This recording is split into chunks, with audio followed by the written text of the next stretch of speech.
It's a common sense recap of the big stories. It's Katz and Cosby on 77 WABC. Nicole Malliotakis, you were at the dinner party with us with Secretary Pompeo. You were at the cocktail party with us with Reince Priebus. Do you tell us what's going on in Milwaukee? Well, look, it's a great time right now because people are enthused. They're excited to hear President Trump speak on Thursday. They are grateful. They're showing appreciation that he is alive. That is the most important thing. But we know we have the right agenda to fix this country, to get America back on track, to secure our border, to bring back prosperity, to ramp up domestic energy production, to bring down costs for American families, whether that's gas, energy, or food costs. Inflation is crushing them right now, John. And as you know, President Biden's agenda has been disastrous. People in New York City want to see our borders secured. They are tired of this mass illegal immigration. It's affecting New York City's safety. It's affecting New York City's budget. Billions of dollars being taken from citizens to give services to those in the country illegally. And many of them committing crimes on top of it. And they're being released right back onto the street because of the dangerous bail law. And they're going back to the luxury hotel room that you and I and the taxpayers are paying for. It is wrong, and it has to stop. And only President Trump will be able to stop it. He is the courageous, the fearless, the defiant leader we need at this moment in history. Wow. Now, tell us, does security look ramped up out there in... Because I've been gone for at least 12 hours, 14, 18. Well, now that you left, they made it a little less secure. Are you there with Rita? Yeah, it is. So let Rita ask you some questions. Yeah, it is crazy here, John. By the way, I want to also ask Congresswoman Malliotakis about this breaking news that Biden is set to announce support for major Supreme Court reforms.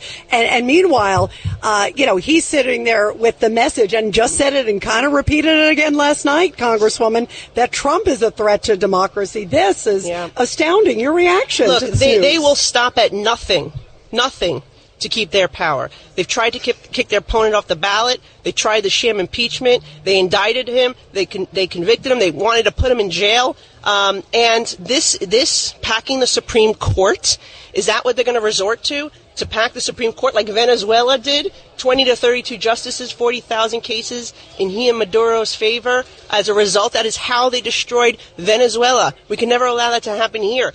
We stopped this bill, by the way. We stopped this bill when Jerry Nadler, also from New York, introduced it, pointing this out, that this is how they destroyed the richest nation in South America. We could never allow it here, but you're right. They want non-citizens to vote, Rita. We had to sue to stop that as well, right? They want to change the election laws. Everything to give them an advantage. Well, last week we had, Rita, who did we have on last week from Indiana, the Congresswoman? Yes, we had Congresswoman Houchin, by the way, who I'm looking at right across the way here.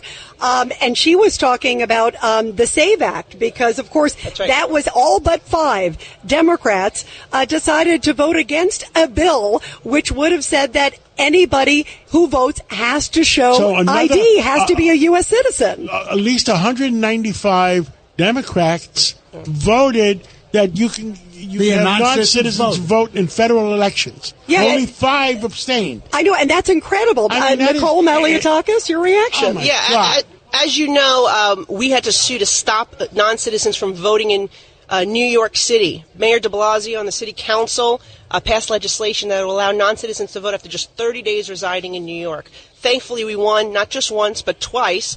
And now we're in the Court of Appeals because the city council just wants to keep using your tax dollars to push for illegal immigrants to vote in our elections. Not to mention, I did a Freedom of Information Law request and found that the shelter contracts for the migrant shelters, it actually says in there that the agencies need to go in there and offer voter registration, help people to register to vote. And then on another page, it says you can't ask about citizenship status. So they are setting it up to try to get these citizens to vote. The only thing that has stopped them is our lawsuit, me, Vito Fossella, Joe Borelli, Michael Tanusis, all the others that joined in a lawsuit to stop this ridiculousness. They want to dilute the voice of Americans. And again, more importantly to them is staying in power. And by the way, we got Craig Eaton wants to ask a question. Go ahead, guys. Nicole, first I want to say it was great to have the shout out from the Teamsters president last night to my Congresswoman.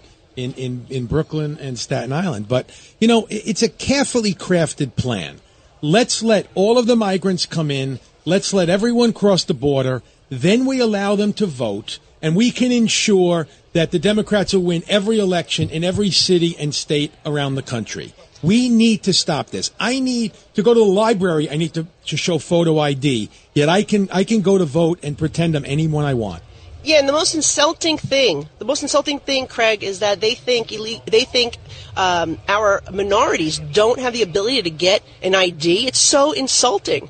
It's like when Kathy Hochul said that African American kids in the Bronx don't know what a computer is. They're so insulting about it, people have to just come out and vote. They see, I really do believe they see what's happening, what they're trying to accomplish. They see how they dismantled the border. They're dismantling law and order. Now, once again, they're trying to pack the Supreme Court so they can do what they did in Venezuela, dictate what every outcome of every legal case will be. It is so destructive. It is the stuff my mother fled communist Cuba. She fled this stuff. We can never allow this stuff to happen here. Back to Rita with more questions out of Milwaukee. Yeah, it's amazing. That also came out, Congresswoman Nicole Malliotakis. Here we are again live at the RNC in Milwaukee. And it just came out that the Biden administration's actually spending its $80,000 a flight. They're blocking them in Texas because Governor Abbott's doing a really good job and trying to do what he can there. So the ones that are coming through California, they are using taxpayer money to ship them to Texas. This is a shell game. Rita, the worst thing is the individual who raped a 13-year-old girl in Queens, also the illegal immigrant that tried to kill 2 police officers in Queens. These are people that were let in by the Biden administration. They were caught at the border, and they were directed by the Biden administration to be released into the interior. And there are gang members, murderers, rapists, even terrorists that initially were let in. Some of them have got caught, thankfully, and have been deported. But in New York City, once they get here, you have the New York City radicals, people like Justin Brannan, who want to tie the hands of ICE, of NYPD, so they can't cooperate with ICE to deport these individuals. So they're not even removing them once they commit the crime. They just put them back in the luxury hotel room. You can't go after Secretary Mayorkas because he's the head of Homeland Security, because he is taking orders from the commander-in-chief? Well, he is. First of all, he's not enforcing the law. That is why we wanted to, and we did vote to impeach Secretary Mayorkas, because he is not enforcing the law.